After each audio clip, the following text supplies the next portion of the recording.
Hi everyone, this is Ms. Vukovic on behalf of Avon Physical Science, including Ms. Lackey and Ms. Barnes. Today we are going to talk about ionic bonds, and we're going to learn a few skills that can help us explain ionic bonds. Our targets for this week are for you to be able to explain how ionic bonds form, identify charges of cations and anions, write chemical formulas of ionic compounds, and name ionic compounds. For all of these targets, we're going to walk through those with you today in this video. So feel free to follow along on your Google form, have some notes out so that you can practice along with me. We're going to get started by talking about what ionic bonds are. Simply put, ionic bonds just form between two atoms through the transfer of electrons. When atoms transfer their electrons, they form a bond. Typically, ionic bonds form between metal elements and non-metal elements. Metal elements lose their electrons and end up having a positive charge. These are called cations. Non-metal elements gain electrons and therefore have a negative charge, and those are called anions. If you look to the image to the left, you'll see that we have a metal cation losing its electron to a negative anion, which is a non-metal. Simply put, ionic bonds just form through a metal element transferring an electron to a non-metal element. Using this information, we can demonstrate how an atom might bond. Our first step to demonstrating is identifying charges. We're going to use a really simple way, which is oxidation numbers, to determine how many electrons an element will lose or gain. Remember, if it has a positive charge, it's going to lose electrons. And if it has a negative charge, it's going to gain electrons. For our example on the left, we see oxidation numbers in yellow. Oxidation numbers are found above the column or group that an element belongs in. Sodium has a +1 oxidation number. Chlorine has a -1 oxidation number. We figure that out by finding the element on the periodic table, tracing up to the charge. As we could imagine, sodium is going to lose that electron to chlorine. So let's practice. This is an example screenshot from your worksheet, so feel free to follow along. We're going to do our cation examples first. Cations are all the metal elements and should have a positive charge. In order to figure it out, we have to find the element on the periodic table. So find boron on your periodic table. Notice that it's in the 13th group, and because of that, it's going to have a +3 charge. We can also do magnesium. Find magnesium. You know that it's labeled as a cation, so it's going to be on the left side of the periodic table. Here's magnesium, and we know it will have a +2 charge.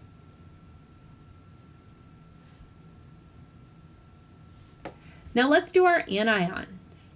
Anions are always found on the right side of the periodic table. They're typically our non-metal elements. Fluorine is found here. And if you follow all the way up, you'll see that it has a -1 charge. In order to find the charge of chlorine, you do the exact same thing. You find the element on the periodic table, follow the column to the top, and you'll see the oxidation number or the charge in yellow.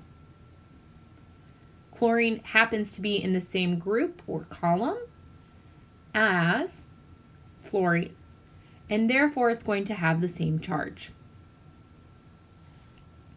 Remember, positive loses electrons, negative gains electrons. Sorry, I don't know that. Using that information of how to find charges, we can write chemical formulas. A chemical formula is just going to show how many atoms of each element make up the compound. So how many atoms are actually engaging in this bond.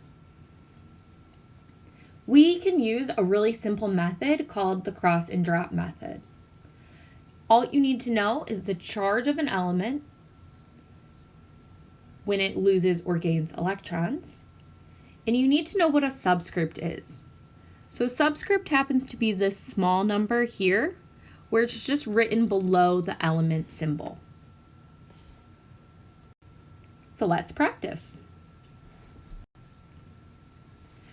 When we practice writing chemical formulas of ionic compounds, we use that cross and drop method. I already included an example here in yellow. We're going to do calcium bromide. What you want to do first is write out the element symbols. So Ca and Br. Find the charge, and you just drop it as a subscript. We don't include the actual positive or negative signs, we just write the number. In addition, we don't have to write the ones. So this could be simplified to just CaBr2.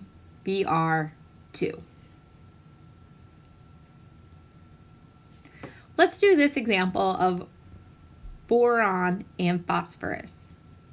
Again, we write the chemical symbol, so B and P. We find our charges. We just cross and drop. So 3, 3.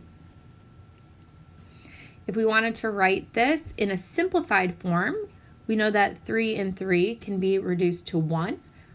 So we can just simplify our chemical formula to be BP. Again, cross and drop charges and simplify where you can.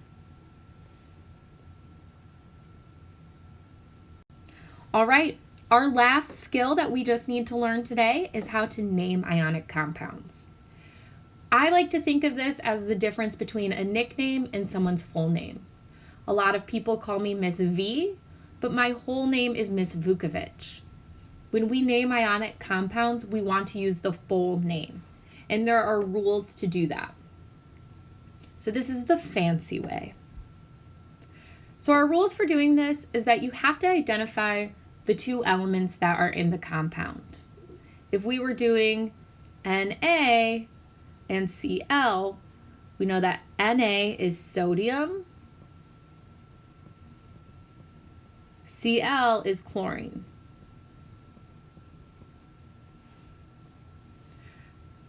So step 1, identify the name of the first element. This is the cation. Well, we know it's sodium, and so we just have to write the name of that element. So I'm just going to rewrite it down here. Check.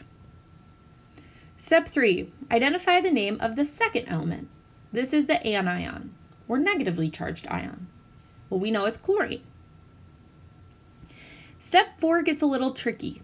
It says add I to the stem of the name of the second element and write the new name.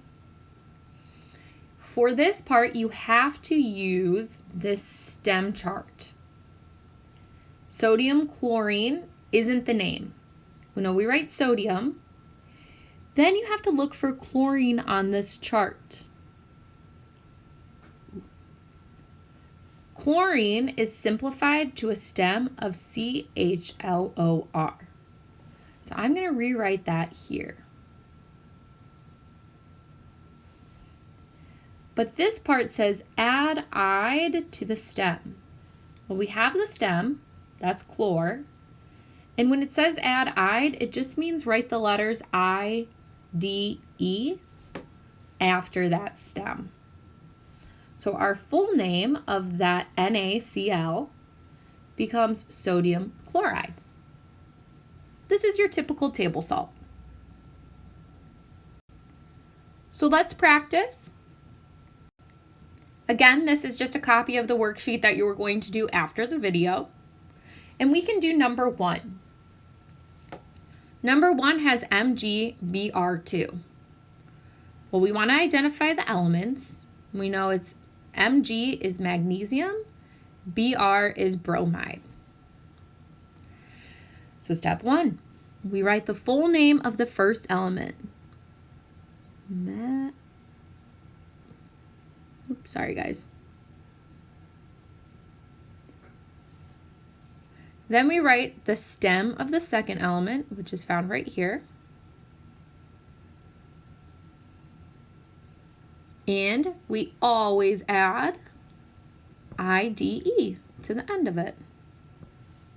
So magnesium bromide.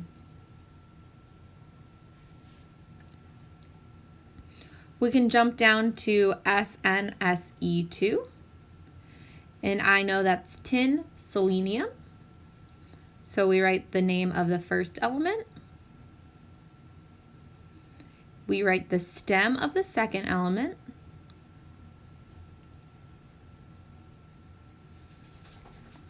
And again, we add IDE.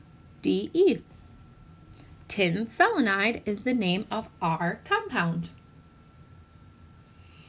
All right, guys, so those 4 things we want you to practice this week. There's a Google form for you to fill out your answers and check if you're doing it correct, as well as there's a copy of the worksheet that I have screenshots of here. So you can do it on the worksheet, but we don't expect you to print it out. Always just feel free to do the Google form. Hopefully this keeps you engaged, keeps you thinking about science for the week, and we look forward to hearing from you. So if you have any questions, concerns, comments, just want to chat, please reach out and send us all emails. All right, we'll hear from you soon, and have a great week.